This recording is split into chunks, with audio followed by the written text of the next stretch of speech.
With RJ Anusha. Radio city నువ్వు నేను ఓ సినిమాలో ఇవాల్టి సినిమా రామయ్య వస్తావయ్యా. ఈ సినిమాని డైరెక్ట్ చేసింది హరీష్ శంకర్ గారు. స్క్రీన్ ప్లే రాసింది సతీష్ మరియు రమేష్ రెడ్డి గారు. ఈ సినిమాని ప్రొడ్యూస్ చేసింది దిల్ రాజు గారు. మరి మ్యూజిక్ అందించింది మన ఎస్ఎస్ తమన్ గారు. శ్రీ వెంకటేశ్వర క్రియేషన్స్ బ్యానర్ పై రిలీజ్ అయిన ఈ సినిమా 11 అక్టోబర్ 2013 రిలీజ్ అయింది. అండ్ ఈ సినిమాకి ఆ టైంలో మంచి క్రేజే వచ్చిందండోయ్. అయితే సినిమాలోకి వస్తే నాగభూషణం గారు, అదే మన ముఖేష్ రిషి గారు, వాళ్ళ అమ్మాయి పెళ్లికి అన్నీ సిద్ధం చేసుకుంటూ ఉంటారు. కానీ ఆయనకొక ప్రాణ ప్రమాదం ఉంటుంది. ఎలాగోకలాగా అది తప్పించుకుని ఆయన మేనేజ్ చేసుకుంటాడు. క్యారెక్టర్స్ లోకి వచ్చేస్తే మన జూనియర్ ఎన్టీఆర్ గారు హైదరాబాద్ లో ఒక జోవియల్ స్టూడెంట్ అన్నట్టు చక్కగా వాళ్ళ అమ్మా నాన్నలతో ఉంటారు. And he falls for Akarsha. ఈ క్యారెక్టర్ ని ప్లే చేసింది మన సమంత గారు. అండ్ తనైతే నందుని చూసి తెగ ఇరిటేట్ అయిపోతూ ఉంటది.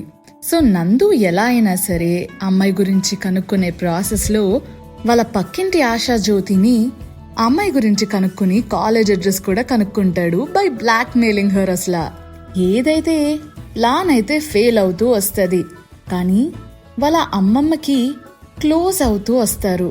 ఈ ప్రాసెస్ లో ఆకర్ష మెల్లగా పడిపోతుంది తినికి. సో అందరూ కలిసి ఆకర్ష వాళ్ళ అక్క పెళ్లికి వెళ్తారు. సో ఆకర్ష ఎవరో కాదు, మనం మొదట మాట్లాడుకున్న నాగభూషణం గారి కూతురు. పెళ్లి సమయంలో నాగభూషణం గారిని అటాక్ చేయడం జరుగుతుంది. ఆ సమయంలో నాగభూషణం గారు నందుని హెల్ప్ అడుగుతారు. కానీ నందు ఆయన్ని చంపేస్తూ ఆదిత్యపురంలో ఉండే అమ్ములు గురించి గుర్తు తెచ్చుకోమని చెప్తారు. ఆ మర్డర్ అయిపోయిన వెంటనే నందు మేక్ షూర్స్ అసలు ఎటువంటి క్లూస్ కూడా వదలకుండా ఉంటాడు.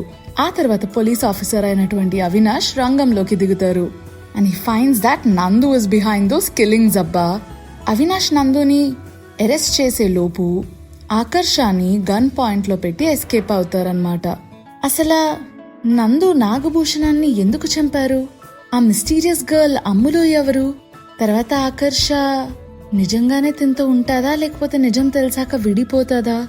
ఏమైతుంది అనేది మనం స్టోరీ ఒక్కసారి రిపీట్ వేసుకుని చూడాల్సిందే. సో ఇదబ్బా నువ్వు నేను ఓ సినిమాలో ఇవాల్టి సినిమా రామయ్య వస్తావయ్యా.